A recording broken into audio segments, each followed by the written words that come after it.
Para ello ya se encuentra en la testera María Teresa Rocha de Asís Moura, presidenta del Superior Tribunal de Justicia y del Consejo de la Justicia Federal de Brasil, los ministros de la Corte Suprema de Justicia de Chile, María Angélica Repeto y Leopoldo Llanos, y el académico de la Universidad Austral de Chile, Andrés Bordalí.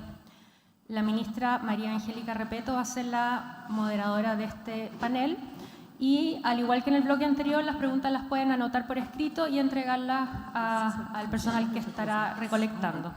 Dejo con ustedes entonces a la ministra María Angélica Repeto.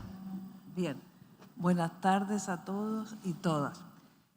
Bueno, en este bloque el propósito tiene justamente debatir acerca de la independencia del Poder Judicial a partir de la exposición de los mecanismos adoptados por sistemas comparados para el aseguramiento de este valor, así como también las posiciones sostenidas por la doctrina sobre la materia, las orientaciones consideradas especialmente valiosas para posicionar el estado actual de esta temática, que es fundamental, particularmente para los tribunales que en la cúspide de la función judicial han de ratificar constantemente este principio.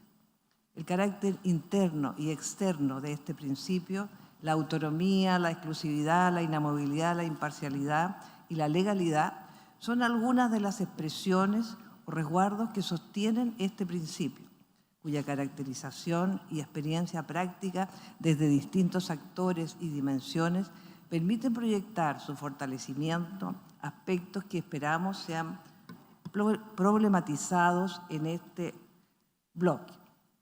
Nuestro segundo panelista, que se encuentra a mi izquierda, don Andrés Bordalí Salamanca.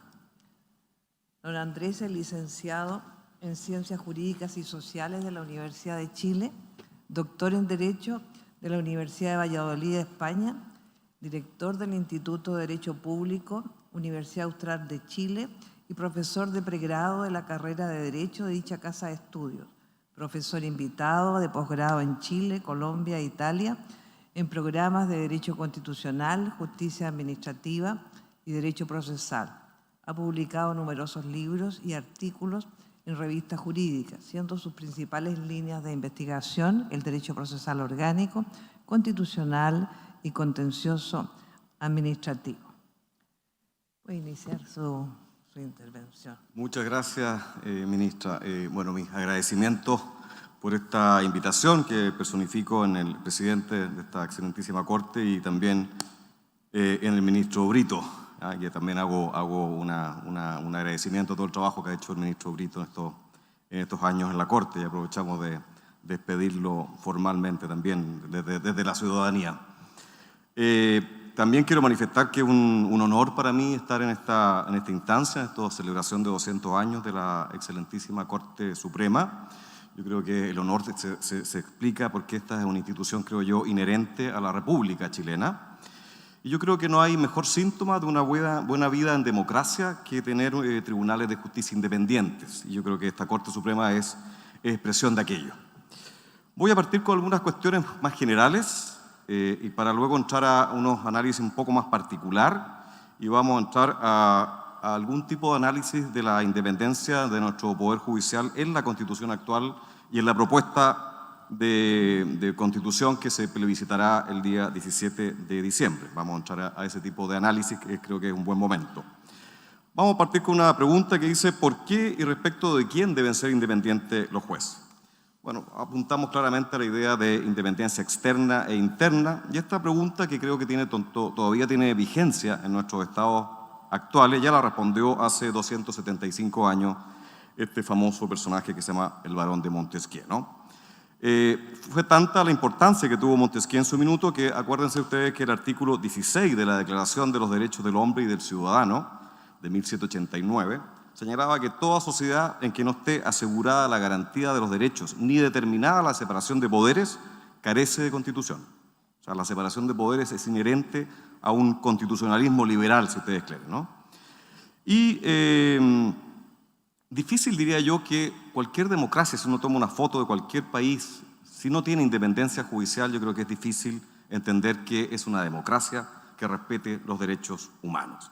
¿Cuál era el fin en Montesquieu de la separación de poderes? Simplemente limitar el poder.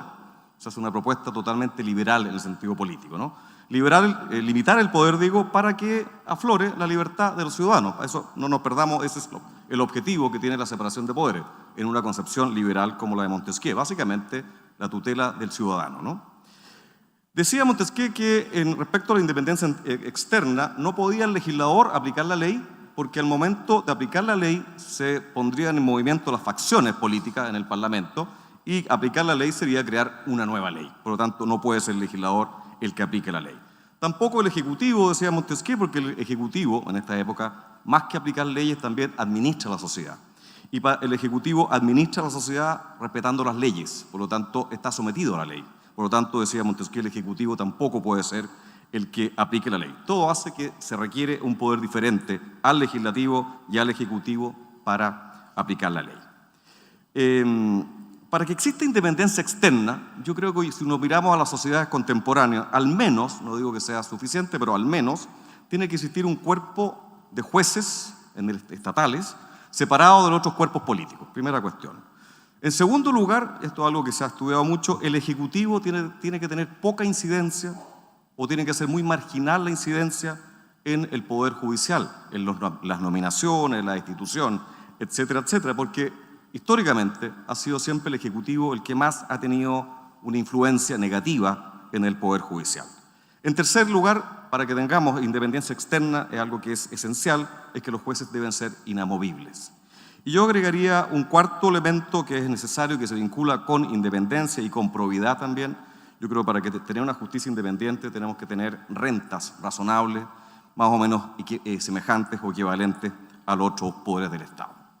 Pero Montesquieu no se quedaba simplemente con este esbozo de independencia externa.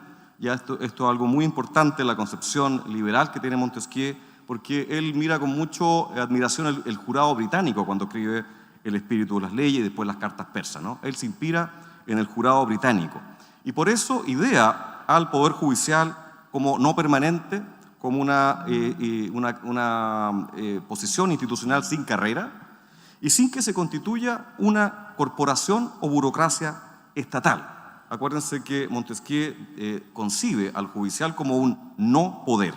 Cada juez o cada tribunal encarna a la jurisdicción. ¿Para qué todo ello? Simplemente para no formar una burocracia, una corporación que pueda velar simplemente por sus propios intereses y de este modo se aleje de la ley y se aleje de la tutela de los ciudadanos.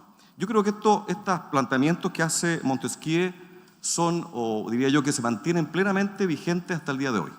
Yo creo que este es un ideal liberal de organización de la sociedad que creo que está vigente.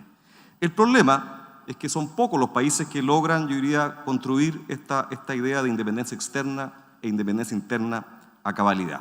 Lo que quiero hacer con ustedes es ver algunos problemas que se han generado a nivel general y en Chile respecto a la alteración de la independencia externa y de la independencia interna. Las alteraciones a la independencia externa las divido acá en tres. En primer lugar, intromisiones del poder político en la designación y remoción de los jueces. En segundo lugar, atribución de la función jurisdiccional a órganos que no son tribunales de justicia.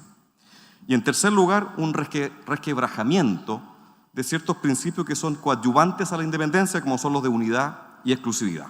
Veamos el tema de la intromisión en la designación, intromisión del poder político en la designación y remoción de jueces. Recuerden ustedes que los postulados de Montesquieu quedaron rápidamente doblegados o rezagados cuando llega Napoleón al poder, porque Napoleón construye una judicatura muy distinta a estos ideales liberales. Napoleón construye una burocracia, una administración jerárquica que pone al ministro de Justicia en la cabeza, ¿no? Y esto dura. Se acostumbra a decir que todo el siglo XIX Europa continental al menos tuvo independencia judicial, pero mirado desde hoy día uno podría entender que durante todo el siglo XIX y parte del siglo XX Europa continental careció de independencia judicial, ya que era el Poder Ejecutivo quien nombraba a los jueces y quien destituía a los jueces. Esto cambia desde el año 1945 después con la primera constitución que consagra el Consejo de la Judicatura, que fue la italiana de 1947, ¿no? Pero hasta el año 47 uno puede decir que no había independencia judicial externa en toda Europa. El caso de Chile es diverso porque siempre ha sido más bien la Corte Suprema la que ha tenido un cierto gobierno, la judicatura, y el Poder Ejecutivo ha sido más bien marginal en esta materia. ¿Dónde está la anomalía en Chile en esta materia? Yo diría que la principal anomalía está, a mi modo de ver, en el juicio político. El juicio político, creo yo, que no se corresponde con la organización de la judicatura que tiene Chile. Chile es una judicatura más bien de corte continental. El juicio político es más bien de carácter de los sistemas del common law, en que los jueces entienden que formar parte del proceso de formación de decisiones políticas y de integración del orden constitucional. En resumidas cuentas, el juez del common law es mucho más político que el juez de un sistema continental. Por eso es coherente que haya una responsabilidad política de los jueces en el common law. Pero no es tan coherente el sistema administrativo, napoleónico, burocrático que tenemos en Chile con el juicio político. El juicio político, en algún sentido, la experiencia ha demostrado, los intentos que han habido de destituir a jueces de las Cortes de Apelaciones y Corte Suprema, hay un enjuiciamiento político al trabajo jurisdiccional. Yo creo que eso no es adecuado. Y no es adecuado especialmente en la propuesta constitucional de que se va a plebiscitar el 17 de diciembre, porque uno podría pensar que hoy día el juicio político podría tener razón, dado que la Corte Suprema o los ministros de la Corte Suprema, aparte de algún tipo de remoción por la propia Corte, no responden ante otro poder. Entonces uno podría entender que hay cierta lógica de juicio político en la Constitución actual. Pero como se va a crear un tribunal de conducta, la propuesta constitucional que hay ahora que va a enjuiciar a todos los jueces, ya no tiene mucho sentido mantener el juicio político, esta intromisión que hace el poder político en el poder judicial, especialmente en los tribunales de los magistrados, de los tribunales superiores de justicia. Creo que hay una incoherencia en esta idea, en el modelo de justicia, y una incoherencia que no se corrige. La única corrección que hay en la propuesta constitucional es que dice que no puede nadie, ningún magistrado de los tribunales superiores de justicia, ser removido por sus sentencias judiciales. O sea, no se va a enjuiciar, dice la propuesta, las sentencias judiciales. Creo yo que eso es un aporte, pero yo creo que es más coherente haber eliminado el juicio político respecto a los jueces. La experiencia en otros países, en Perú y en otros países donde ha habido destitución de jueces, ha sido muy criticado y muy cuestionado a nivel de Corte Interamericana de Derechos Humanos. En cuanto a mí me habría gustado en realidad una eliminación del juicio político o una corrección que garantice mejor los derechos que tienen los jueces en esta materia.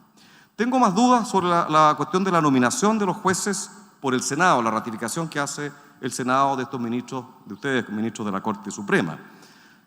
Si bien, claro, hay una idea de legitimidad democrática que está presente, la idea de la participación del Senado, la experiencia muestra que la ratificación por el Senado comporta un condicionamiento al ejercicio de la jurisdicción. Hemos sido testigos de estos últimos años de las nominaciones. Por un lado está el bloqueo, que es grave, también comentaba la presidenta de la Corte de Uruguay, también hay un bloqueo político allá que atrasa el funcionamiento de la justicia, pero lo más grave que veo yo, que hay un condicionamiento del ejercicio jurisdiccional. Es razonable que un ministro de Corte de Apelaciones que quiera llegar a la Corte Suprema empiece, digo yo, razonable desde el punto de vista normativo, si quiere hacer carrera judicial, que empiece a mirar un poco en la composición del Senado y quizás fallar a gusto de este Senado el día de mañana cuando tenga que ratificar su nominación. A mí me habría gustado que la propuesta constitucional dejara al órgano de nombramientos judiciales la nominación de todos los jueces. Creo que eso habría sido mejor, ya que la experiencia con el Senado, creo que estos últimos años no ha sido positiva. Segunda disfunción o anomalía que detecto yo desde el punto de vista de independencia externa en el derecho chileno, la atribución de la función jurisdiccional a órganos que no son tribunales de justicia. Esta idea de que hay una genérica función jurisdiccional es una teoría que tuvo mucho adepto en el siglo XIX en Europa y parte del siglo XX. Hay autores como Dewey, decía, por ejemplo, León Dewey en Francia decía, la regla de derecho cuando es desconocida o violada, el Estado tiene que operar, tiene que actuar restableciendo la regla. Y eso lo podía hacer Dewey en el siglo XIX, los tribunales de justicia, el Senado, en el juicio político, un ministro de Estado o cualquier funcionario público. Giuseppe Chiovenda decía a principios del siglo XX, decía que la jurisdicción o la función jurisdiccional se define por la idea de resolver litis. Eso es lo que decía, independiente quien la haga, independiente, sea un tribunal de justicia o un poder formando parte de la administración del Estado. Esas teorías, digo yo, que son muy fuertes, que tienen mucha influencia en Chile, la idea de una genérica función jurisdiccional que la desarrolla cualquier órgano del Estado, yo diría que la doctrina a nivel de derecho comparado, especialmente europea, ya ha sido abandonada. Hoy día, en general, la doctrina constitucional y procesal en general define a la función jurisdiccional por la idea de resolver conflictos, pero siempre con el componente de que tiene que hacerlo, la dimensión orgánica, tiene que hacerlo un tribunal independiente del poder político. O sea, la cuestión orgánica hoy día forma parte de la definición de la función jurisdiccional. En Chile todavía seguimos un poco en el siglo XIX en esta concepción. Algunos autores en Chile señalan que hay dos funciones, que hay una judicial y una jurisdiccional. Yo creo que esa teoría tampoco corresponde a una moderna concepción. Yo creo que tenemos una sola función jurisdiccional que la desarrollan los tribunales de justicia y podemos discutir si en algunos casos pueden desarrollarla algunos órganos autónomos. ¿Por qué se introdujo esta idea de órgano que ejerce jurisdicción en la Constitución del 80? Tuvo una razón bien práctica por influencia de alguna doctrina, especialmente del profesor Sotoclós y el profesor Evans. El profesor Sotoclós era completamente enemigo que la administración del Estado pudiera aplicar sanciones a los particulares. Don Enrique Evans, que formaba parte de la Comisión de Estudio de Nueva Constitución, decía, mire, yo estoy de acuerdo que la administración del Estado pueda aplicar sanciones, pero cuando hace eso ya no es administración, sino que es jurisdicción.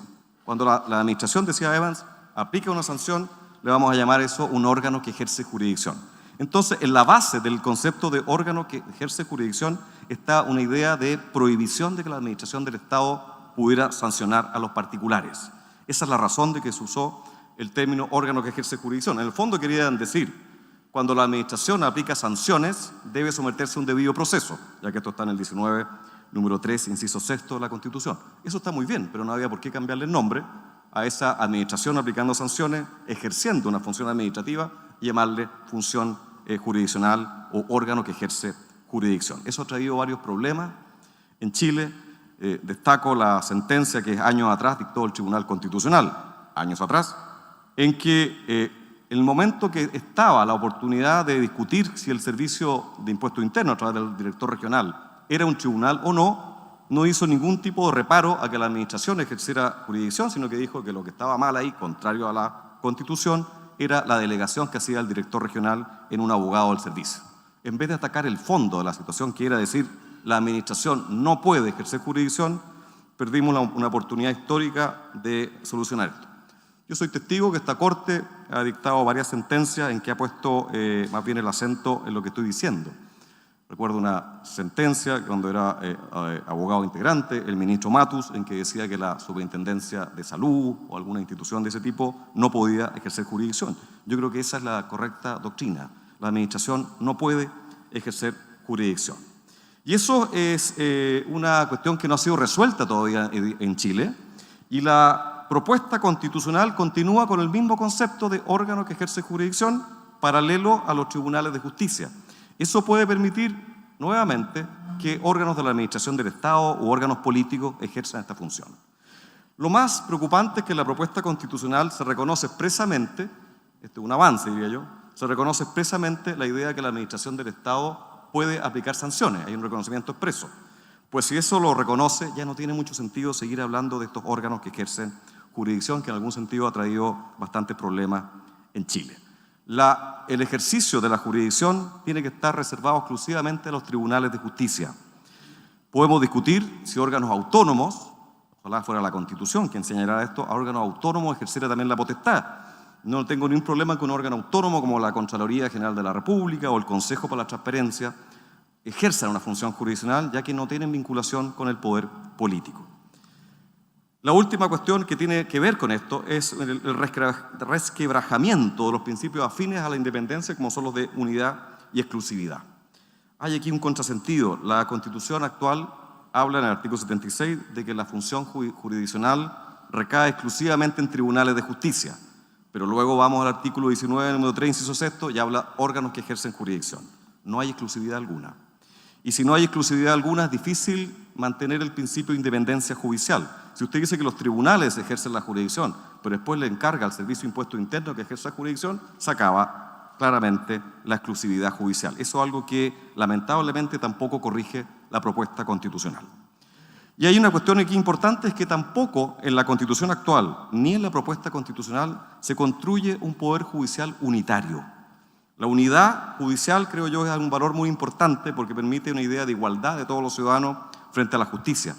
La Constitución actual no consagra un poder judicial unitario. Sabemos que hay un montón de tribunales que están fuera del poder judicial y la propuesta constitucional actual también hace lo mismo. ¿Cuál es el problema de eso? Que los tribunales que están fuera del poder judicial pareciera que carecen de paraguas constitucional. Por lo tanto, es el legislador el que podría regularlo a su antojo.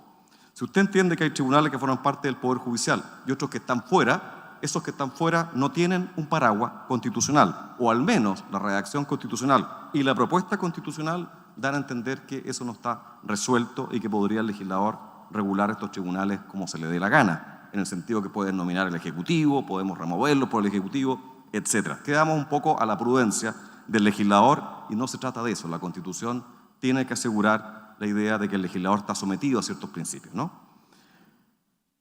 Dicho eso, hay cuestiones que, respecto a la independencia interna, yo creo que esto hay bastante consenso en la política chilena y en esta misma Corte, yo diría, y en la academia, de que era urgente separar las funciones jurisdiccionales de las funciones administrativas. Esa acumulación de funciones que tiene hasta el día de hoy la Corte Suprema, normativamente, no digo que los hechos sea así, pero normativamente induce a una cierta concentración del poder y de que cada juez que está bajo el poder de la Corte Suprema se entienda en algún sentido compelido a seguir estas directrices que tiene que dar la Corte Suprema. Cada tribunal de justicia, decía antes yo, encarna a la jurisdicción. Eso es lo que tenemos que lograr. Cada tribunal de justicia encarna a la jurisdicción.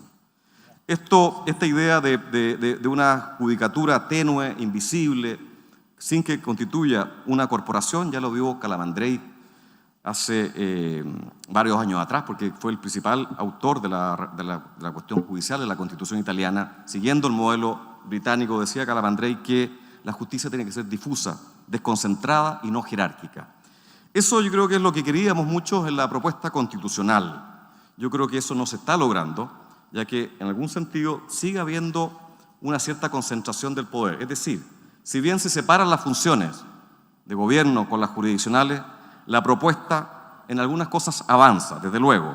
Se crean 3 órganos de gobernanza y un sistema de jurisdicción disciplinaria a través de tribunales de conducta. Pero hay un status quo en esta materia. Se mantienen las facultades de esta Corte Suprema de gobernanza en temas como, por ejemplo, la dictación de autoacordados. Los autoacordados, en algún sentido, va a seguir siendo un poder normativo, disciplinario, no disciplinario, pero de gobernanza respecto a los demás tribunales. Hay que poner atajo a esa idea de que con autoacordados se den instrucciones administrativas. No se está dividiendo todo el poder de la Corte Suprema, ya que se mantienen estos autoacordados. Y por otro lado, esto es una crítica que hace la Asociación Nacional de Magistrados, entiendo, la idea de que en el Tribunal de Conducta y en los órganos de gobernanza no pueden participar todos los jueces. No hay elección de jueces y solo pueden participar los jueces asiento de corte con 10 años de duración en el cargo. Por lo tanto, se mantienen algunas facultades de gobierno, por otro lado, y se elitiza un poco la idea de la participación de los jueces dentro del aparato judicial. Hay otros temas que son, que creo yo que no son positivos. La idea de que se señala expresamente que esta Corte Suprema representará a los demás tribunales frente a los demás poderes del Estado. Hay una idea ahí poco montesquiana y poco británica, en el sentido que eso es concentración de poder. Cuando la Corte, lo digo acá con mucho respeto, pero cuando la Corte se le da un poder de representar a los demás tribunales, está representando al Poder Judicial y está concentrando el Poder Judicial. No creo que fue un buen aporte en esta materia la propuesta constitucional. Termino ahora diciendo lo siguiente. Yo creo que esta Corte Suprema ha sido un factor clave en la consolidación de la República chilena, en el respeto de los derechos humanos y la consolidación del Estado de Derecho. El profesor Correa y el ministro de Justicia también hicieron alusión a que hubo momentos difíciles de que esta misma Corte ha reconocido, pero desde el año 90 hasta el día de hoy, yo creo que el trabajo de esta Corte Suprema es la consolidación de la democracia en Chile, del Estado de Derecho y los derechos humanos. Yo creo que ha sido muy, muy importante. El futuro de la Corte Suprema yo lo veo más bien como una Corte de Casación, pero una verdadera Corte, una moderna, verdadera Corte de Casación, en el sentido que tiene que fijar precedentes judiciales universalizables. Yo creo que ese es el principal desafío que tiene esta Corte Suprema, no resolver casos concretos, sino que actuar con una especie de segundo legislador. Esas son las Cortes de Casación, un segundo legislador crear reglas aplicables a futuro y que sean en algún sentido seguidas por todos los tribunales de justicia. Yo creo que la independencia de cada juez o tribunal es compatible con una idea de certeza jurídica. Yo creo que ese es el principal desafío que tiene esta Corte Suprema. Termino diciendo que esta Corte debe ser fuerte para resistir los embates del poder político, pero asimismo tenue para permitir que la jurisdicción se encarne y se exprese en cada tribunal de justicia. Muchas gracias.